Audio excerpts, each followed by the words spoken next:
दोस्तों, एक व्यक्ति जो कभी अपनी पत्नी के ऊपर मनमानी किया करता था और जरा सा भी उसका सम्मान नहीं करता था, हमेशा से उसको नीचा दिखाता था और उसको एक नौकरानी की तरह अपने घर पर रखता था। दोस्तों, उसकी पत्नी पलट करके कभी भी उसको जवाब नहीं देती थी और कभी भी उससे बहस नहीं करती थी और वो जो कुछ भी करता वो सहती जाती थी और अपने समय का इंतजार करती थी। दोस्तों, उसका जो पति था वो मनमानी तो करता ही था, लेकिन एक दिन ऐसा भी कर जाता है जिसकी उम्मीद उसकी पत्नी ने सपने में भी नहीं सोचा था। दोस्तों, उसका जो पति था वो किसी और को लेकर के निकल जाता है, किसी लड़की को लेकर के अपने घर को छोड़ करके किसी दूसरे शहर जा करके उसके साथ जिंदगी बिताने लगता है, उसके साथ रंगरलियां मनाने लगता है। दोस्तों, जब उसकी पत्नी को ये खबर होता है कि उसका जो पति है वो किसी दूसरी लड़की के साथ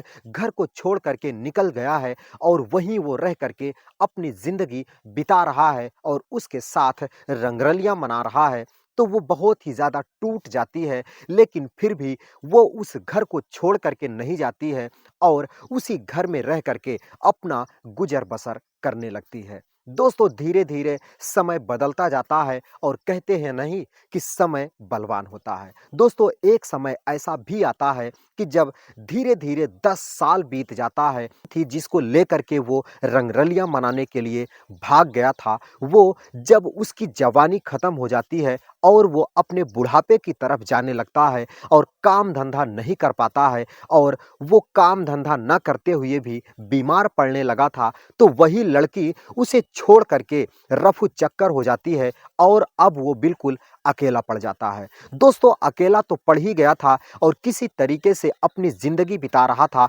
मेहनत मज़दूरी कर रहा था, लेकिन एक समय ऐसा भी आता है कि जब वो मेहनत मज़दूरी करने के लायक भी नहीं बचता है। दोस्तों, एक दिन वो रेलवे स्टेशन पर कुछ बेच रहा था और अचानक उसका पैर फिसलता है और प्लेटफ़ॉर्म से पटरी की तरफ वो गिर जाता है और सामने से आ रही ट्रेन इतनी तेज़ होती है कि वो निकल कर के प्लेटफ़ॉर्म पर आ पाए, उससे ही पहले ट्रेन उसके दोनों पैर को कुचलती हुई आगे निकल जाती है। दोस्तों, वो जो व्यक्ति था वो वहीं घायल हो जाता है, उसके दोनों पैर कट जाते हैं और वो अपने जेब से मोबाइल निकालता है और इतनी हिम्मत थी उसमें कि वो फ़ोन करता है। पहले तो वो अपनी पत्नी को फ़ोन करता है, क्योंकि वो जिसको लेकर के भाग कर शादी किया था, जिसके साथ 10 साल रंगरलियाँ मनाया था, वो पिछले 1 साल से उसको छोड़ कर के जा चुकी थी। तो उसके ऊपर उसको ज़रा भी भरोसा नहीं था और वो पूरे यकीन और भरोसे के साथ अपनी पत्नी को फ़ोन मिलाता है और उसकी पत्नी जब उसका फ़ोन उठाती है और 10 साल के बाद अपने पति की आवाज़ सुनती है और वो ये जान पाती है कि उसका पति किसी परेशानी में है, बहुत बड़ी दिक्कत में है, तो वो फ़ौरन अपने घर से उसकी तरफ दौड़ पड़ती है। दोस्तों, वो वहाँ पहुँचती है जहाँ उसका पैर कटा था, वो उसे वहाँ से निकालती है और अस्पताल ले जाकर के उसका इलाज करवाती है। दोस्तों, अस्पताल में उस व्यक्ति का इलाज होता है और वो व्यक्ति पूरे तरीके से ठीक हो जाता है। लेकिन उसका जो दोनों पैर था, वो अब उसके पास नहीं था, क्योंकि वो कट चुका था। दोस्तों, व्हील चेयर पर बिठा करके उसकी पत्नी उसे घर लाती है और आज जो कभी उसका सम्मान नहीं करता था, आज उसकी ही पत्नी जो कभी नौकरानी की तरह रहा करती थी, लेकिन आज उस व्यक्ति की भगवान बनी हुई है, उस व्यक्ति की हर पल, हर क्षण वही एकलौती ध्यान रखने वाली है। नमस्कार दोस्तों, स्वागत है इस नए वीडियो में और आज की वीडियो में आपको बहुत कुछ सीखने को मिलेगा कि कैसे एक पत्नी अपने पति की साथ निभाती है, जबकि उसका पति हमेशा से उसे नीचा दिखाने की कोशिश करता है, लेकिन फिर भी उसकी जो पत्नी है वो उसकी पुरानी सारी बातों को भूल करके नए तरीके से उसका साथ देती है। दोस्तों, ये कहानी बहुत ही इंटरेस्टिंग और बहुत ही जानकारी भरा है और आपको बहुत कुछ सीखने को मिलेगा। तो मैं इस कहानी को शुरू करूं उससे पहले आप लोगों से एक छोटा सा रिक्वेस्ट है, इस वीडियो को लाइक कर दीजिए, चैनल को सब्सक्राइब कर लीजिए, ताकि मेरा और भी वीडियो आप तक पहुंचता रहे और आप हमारे हर वीडियो का आनंद ले सको। दोस्तों, ये कहानी की शुरुआत होती है यूपी के एक छोटे से जिले प्रतापगढ़ से। दोस्तों प्रतापगढ़ में एक छोटा सा गांव होता है जहां पर एक व्यक्ति की शादी होती है। दोस्तों शादी के 2 साल तो बहुत ही अच्छे से बीतते हैं और उन दोनों में बहुत ही ज़्यादा प्यार होता है। दोस्तों उसकी जो पत्नी थी वो प्रेग्नेंट हो जाती है और उसके पेट में उसका बच्चा पलने लगता है। दोस्तों वो जो व्यक्ति था जिसका नाम मोहम्मद कासिम बताया जाता है और मोहम्मद कासिम अपनी पत्नी से बेहद ही प्यार करता था। दोस्तों और इसी वजह से 2 ही साल के अंदर मोहम्मद कासिम को एक बेटा पैदा हो जाता है। दोस्तों बेटा पैदा होने की खुशी इतनी ज़्यादा थी कि मोहम्मद कासिम अपने पूरे मोहल्ले वालों को लड्डू बांटता है, अपने पूरे मोहल्ले वालों को साथ खुशियां मनाता है। दोस्तों उसकी जो पत्नी थी वो मोहम्मद कासिम से कहती है कि आप ऐसा करो, मेरे मायके चले जाओ और मेरी एक बहन है उसे बुला लाओ, वो मेरी देख रेख करेगी और हमारी और आपको खाना बना करके तो कम से कम दे ही देगी। जब तक मैं 10 से 15 दिन बीत नहीं जाता खाना भी नहीं बना पाऊंगी और अभी मुझे किसी की हेल्प की भी ज़रूरत है।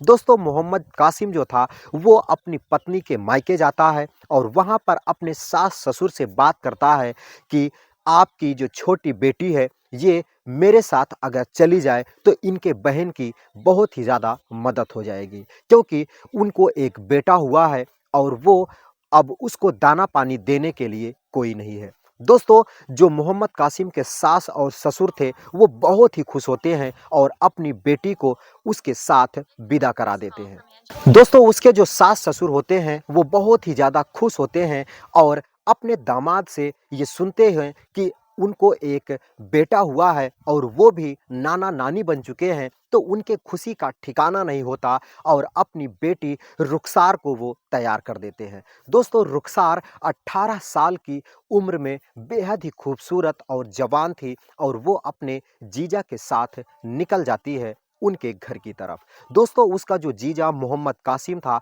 वो रुखसार को अपनी बाइक पे बिठाता है और अपने घर की तरफ चल पड़ता है। दोस्तों रास्ते में रुखसार और उसके जो जीजा मोहम्मद कासिम होते हैं दोनों मजाक करते हैं और दोनों मजाकिया किस्म के थे। दोस्तों दोनों में जो मजाक था वो काफ़ी ज़्यादा आगे बढ़ जाता है और पूरे रास्ते वो दोनों एक दूसरे को हंसी ठिठोली करते हुए घर आते हैं। दोस्तों वो दोनों घर आते हैं और 2 दिन तक वो अपनी बहन को दाना पानी देती है, खाना बना करके खिलाती है और उन्हीं 2 दिन के बीच में मोहम्मद कासिम और रुखसार से मोहब्बत हो जाती है और वो दोनों एक दूसरे को चाहने लगते हैं। दोस्तों मोहम्मद कासिम जो था वो अपने प्यार का इजहार रुखसार से कर देता है और रुखसार भी मोहम्मद कासिम के प्यार में लट्टू हो चुकी थी। दोस्तों फिर क्या, मोहम्मद कासिम तीसरी रात अपनी रुखसार यानी कि जो उसके पत्नी की बहन थी उसको लेकर के निकल जाता है और घर छोड़ करके कहीं दूर भाग जाते हैं। दोस्तों वो दोनों भाग करके शादी कर लेते हैं और एक दूसरे के साथ अपनी जिंदगी बिताने लगते हैं। दोस्तों इधर जो मोहम्मद कासिम की पत्नी थी उसके ऊपर पहाड़ टूट पड़ता है, क्योंकि अभी 3 दिन का उसका बच्चा है और वो उसका पति और उसकी जो बहन उसको दाना पानी देने के लिए आई थी, वो दोनों भाग करके शादी कर लेते हैं। दोस्तों रुखसार टूट सी जाती है लेकिन अपनी ज़िंदगी से हार नहीं मानती और अपनी ज़िंदगी में आगे बढ़ने लगती है, खुद ही सारा काम करने लगती है और मेहनत मजदूरी करके अपने बेटे को पढ़ाने लिखाने लगती है। दोस्तों धीरे धीरे जो समय होता है वो बदलता जाता है और उधर रुखसार और मोहम्मद कासिम एक दूसरे के साथ रंगरलियां मनाते हैं और हर रात रंगीन करते हैं। दोस्तों रुखसार और मोहम्मद कासिम की जो ज़िंदगी थी वो बड़ी ही खुशी खुशी बीत रही थी, क्योंकि मोहम्मद कासिम काम करता और जो भी कुछ पैसे पाता वो ला करके रुखसार को देता और रुखसार अपने सारे शौक को पूरा कर रही थी। दोस्तों धीरे धीरे ये समय 10 साल बीत जाता है और रुखसार के पेट में कभी भी मोहम्मद कासिम का बच्चा नहीं होता है। क्योंकि मोहम्मद कासिम और रुखसार के बीच में बहुत सारे संबंध होते हैं, लेकिन ना जाने क्यों उनको कोई बच्चा ही नहीं होता है। दोस्तों, वो दोनों बहुत ही निराश थे और बड़े ही परेशान थे कि आखिर हमें बेटा या बेटी क्यों नहीं हो रहा है। वो कई जगह जा कर के अपने माथे को टेकते हैं और कई जगह जा कर के रुखसार का इलाज भी करवाता है, लेकिन फिर भी रुखसार कभी भी अपने बच्चे की माँ नहीं बन पाती है। दोस्तों, धीरे-धीरे जब 10 साल बीत जाता है और मोहम्मद कासिम अपने उम्र से ढलने लगती है, उसकी जवानी धीरे-धीरे कम होने लगती है, तो रुखसार उससे अक्सर लड़ाइयाँ करने लगती है। रुखसार जो कभी उससे कभी प्यार से बात किया करती थी, अब उससे बातों ही बातों में चिढ़ जाया करती है और बातों ही बातों में उससे लड़ाइयाँ करने लगती है। दोस्तों, जो मोहम्मद कासिम था, अब उसे कुछ कह भी नहीं पा रहा था, क्योंकि अब उसके पास इतनी हिम्मत नहीं थी कि वो पैसे कमा करके ला सके और रुखसार को मना सके। दोस्तों, धीरे-धीरे जब रुखसार को ये पता चल जाता है कि मोहम्मद कासिम अब धीरे-धीरे बीमार भी पड़ने लगा है और उसकी उम्र भी ढल चुकी है और ये बुढ़ापे की तरफ जा रहा है, पैसे भी नहीं कमा पा रहा है, तो वो उसे छोड़ करके चली जाती है।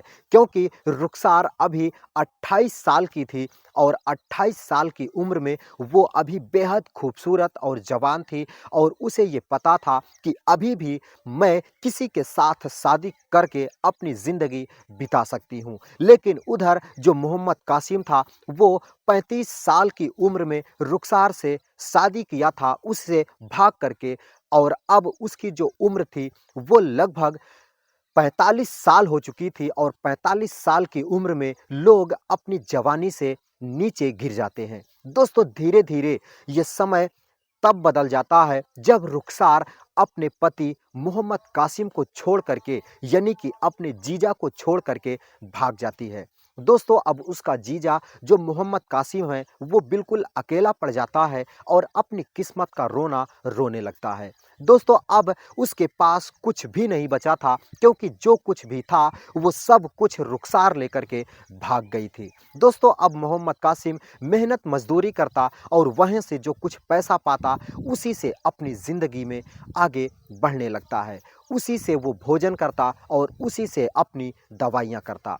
दोस्तों, धीरे-धीरे समय तब बदलता है जब मोहम्मद कासिम एक दिन ट्रेन की पटरियों पर जा कर के कुछ खाने की चीज़ें यात्रियों से बेच रहा होता है और अचानक उसका पैर फिसलता है और वो उसी प्लेटफ़ॉर्म से ट्रेन की पटरी पर नीचे गिर जाता है। दोस्तों, ट्रेन की पटरी पर गिरता है और सामने से आ रही ट्रेन उसको रौंदती हुई आगे निकल जाती है। दोस्तों, मोहम्मद कासिम के वहीं दोनों पैर कट जाते हैं और वो बिल्कुल अपंग हो जाता है और बड़ी हिम्मत करके वो अपनी पुरानी पत्नी के जिसके साथ उसने निकाह किया था, जिसको वो कभी छोड़ करके अपनी साली के साथ भाग करके शादी किया था, वो अपनी पत्नी को फ़ोन लगाता है। दोस्तों, उसकी जो पहली पत्नी थी, 10 साल के बाद वो अपने पति मोहम्मद कासिम की जब आवाज़ सुनती है, तो वो टूट जाती है और रोने लगती है। दोस्तों, मोहम्मद कासिम बताता है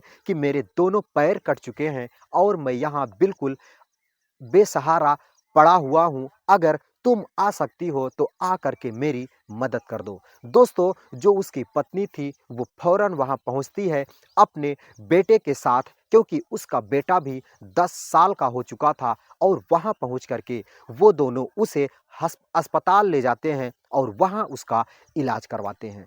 दोस्तों, मोहम्मद कासिम का 2 महीने के बाद बिल्कुल ठीक हो जाता है और घर वापस आ जाता है। दोस्तों, अब मोहम्मद कासिम की सारी ज़िम्मेदारी उसकी पत्नी ने ले रखी थी। अब उसको नहलाना-धुलाना, उसको टट्टी करवाना, खाना खिलाना, सारी ज़िम्मेदारी उसकी पत्नी ने सँभाल रखा था। मोहम्मद कासिम अब बिल्कुल शर्मिंदा है और हमेशा से अपनी पत्नी से माफ़ी माँगता है कि जब मेरी जवानी थी, तब मैंने तुझे नौकरानी की तरह पाला, लेकिन अब जब मैं बुढ़ापे में आ गया हूँ, मेरा कोई नहीं है, तब भी तुम मेरी इतनी फ़िक्र करोगी, ये मुझे नहीं पता था। दोस्तों, ये थी मोहम्मद कासिम और उसकी पत्नी, जो कभी नौकरानी की तरह रह रही थी, लेकिन आज अपने पति को बिल्कुल राजा की तरह रख रही है। दोस्तों, आपको कहानी कैसी लगी कमेंट करके ज़रूर बताना, और कहानी अगर आपको अच्छी लगी हो तो इस वीडियो को लाइक करना, चैनल को सब्सक्राइब करना, ताकि और भी ढेर सारी कहानियाँ आपको मिलती रहे। मैं मिलता हूँ फिर किसी नई कहानी के साथ किसी नए वीडियो के अंदर। तब तक के लिए दीजिए इजाज़त। नमस्कार।